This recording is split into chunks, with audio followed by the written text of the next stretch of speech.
The finals of the women's 1500, but boy, there's some racing already in your legs. How are you holding up? Doing good. Last week and this week. I'm learning all of the recovery tactics. I'm getting the ice baths in, getting the legs up. I'm used to a lot of rounds. Obviously, in NAIA, I did a lot of races, especially my one indoor nationals. So it's nothing new. It's just a different level. So I'm adjusting well, but taking it one day at a time.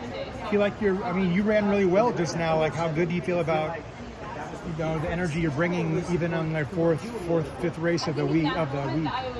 Honestly, I'm walking away from today's race super happy. I think I really found myself in this race. I have a new, refreshed sense of energy. I'm excited to be racing. I left the track excited today, and I think that's just going to carry really great energy into the finals. And it's one more race, so you can do anything for one race. Coming into the meet, which event did you think was stronger for you between the 8 and the 15? Honestly, I thought I had a chance of making the team in both, and unfortunately, the 8 did not go how I expected. And I'm pissed, but I'm glad I'm pissed because it brings a new fire into the 15, and I'm excited about that. So I think I'm great at both, and I'm just still learning to execute.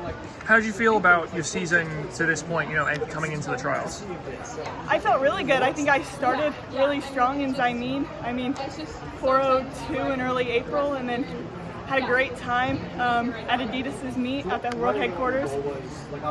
That was just an amazing experience altogether.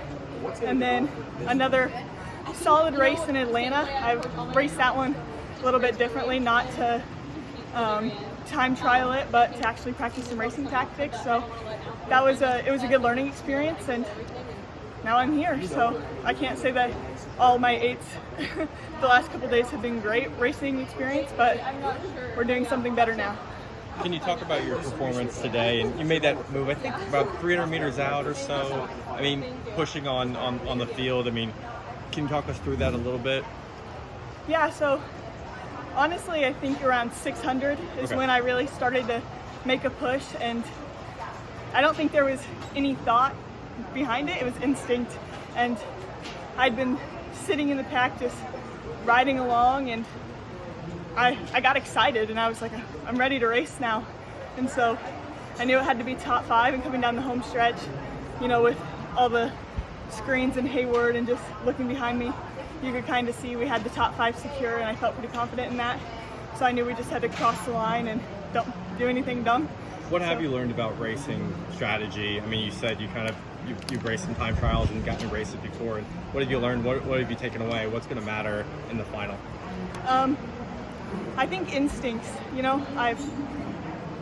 I've practiced a lot of different tactics. I've tried to race a bunch of different ways, but I think when you overthink it, that's when dumb things happen. So I'm racing on instincts, and that's why I'm really happy to walk away from today's race, because it was just me, and it was just ready to race that got me in a good position going into that finish. So I'm just really happy with that.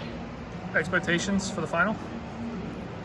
If we're not expecting to be top 3, why are we here, right? So that's it, and it's all I'm thinking about until something else happens. All right, thanks for the time, Addy. Thank you.